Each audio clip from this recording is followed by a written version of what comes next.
ချမ်းနိမ့်မင်းတို့မိသားစုတော့ဒီတခါတကယ်သွားပြီးသူတို့အဖေကဘလို့လူလဲဆိုတာမင်းလည်းအသိပဲမလားသူ့အဖေကဘလို့လူပဲဖြစ်ဖြစ်ငါဒီနေ့မင်းတို့ကိုပညာပေးမှာကိုတော့တားနိုင်မှာမဟုတ်ဘူးဟွန်းငါတို့ကိုပညာပေးမယ်ဟုတ်လားမင်းပေးမှာခွန်အားကြီးတဲ့ဘရုတ်တယောက်ရှိနေုံနဲ့ဆရာကြီးထင်နေတာလားသူ့မိသားစုနောက်ခံအာဏာကဘလောက်တောင်ကြီးလဲဆိုတာမင်းသိလို့လားအောက်ခြေသိမ်းကားပြင်သမားကများမင်းကကိုဘာလို့ခေါ်လိုက်တယ်ငါကမင်းကိုအောက်ခြေသိမ်းကားပြင်သမားလို့ပြောတာလေတမိသားစုလုံးစင်းရဲမွဲတေနေတဲ့ကောင်တွေစောကတော့ငါရှောင်ပေးလိုက်လို့မင်းတကယ်ကြီးမင်းကလေးတယောက်ကိုလက်ပါရဲမယ်လို့ငါမယုံဘူးငကားကိုကြီးလုံးကောနှစ်တွေအများကြီးအတွင်းမှာကိုမျက်နှာကိုလာအိုက်ပြီးအရိုက်ခံခြင်းတဲ့လူမျိုးကိုဒါပထမဆုံးမြင်ဘူးတာပဲဟုတ်တယ်မလားဟုတ်လားငါကတော့မမြင်လိုက်မိဘူးမမြင်လိုက်ရင်လည်းထားလိုက်ပါတော့မင်းမျက်စိအညစ်အကြေးပေခံရတာနဲ့မတန်ဘူးအဖေသူတို့လူခေါ်လိုက်ပြီးသမီးတို့မြန်ပြေးကြရအောင်သမီးနဲ့အတူတက္ကသိုလ်ရှိတဲ့မျိုးကိုလိုက်ခဲ့ပါတခြားပြည်နယ်ကိုထွက်ပြေးကြမယ်အဖေတို့ကားပြင်အလုပ်ယုံကိုနှမျောနေမှန်းသမီးသိပါတယ်သမီးကြောင်းတက်ရင်အလုပ်လုပ်ပြီးပတ်စံရှာပါမယ်ယူတဲ့ကလေးဒါငါတို့ရဲ့အိမ်ကငါတို့ဘယ်မှမပြေးဘူးမေအဖေကိုမြန်ချောင်းဖြပေးပါဦးနာနေလားငါ့ကိုဂယုမဆိုင်နဲ့တော့မင်းတို့ပဲအရင်ပြေးကြ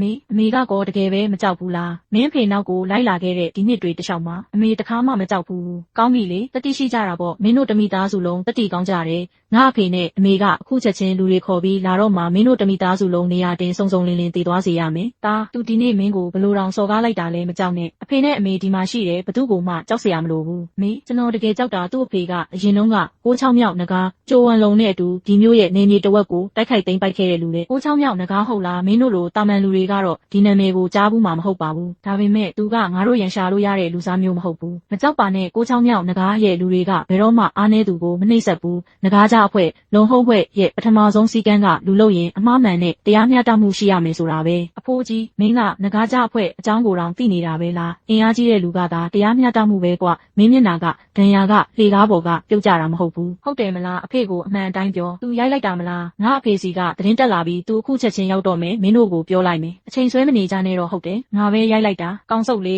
ငါရင်ခွင်ထဲထည့်ပြီးအသေးရနေရတဲ့သမီးကောင်းကိုတောင်မင်းကလက်ဖြားနဲ့လို့ရဲတယ်ပေါ့လားသူ့ကိုလွတ်လိုက်စမ်းသူ့အဖေအခုချက်ချင်းရောက်တော့မှာဟုတ်တယ်ငါတို့ကိုမြန်လွတ်ပေးငါတို့ချောင်းကောရှေ့မှာတော့နမင်းကြီးဆင်းလာရင်တော့အပိုပဲဒီကောင်ပြောသွားတဲ့စကားတွေထဲမှာအားလုံးကလေလုံးထွားနေတာဖြစ်မဲ့တခွန်းတော့မှန်သွားတယ်ဘသူအင်အားကြီးလဲအဲ့ဒီလူကသာတရားမျှတ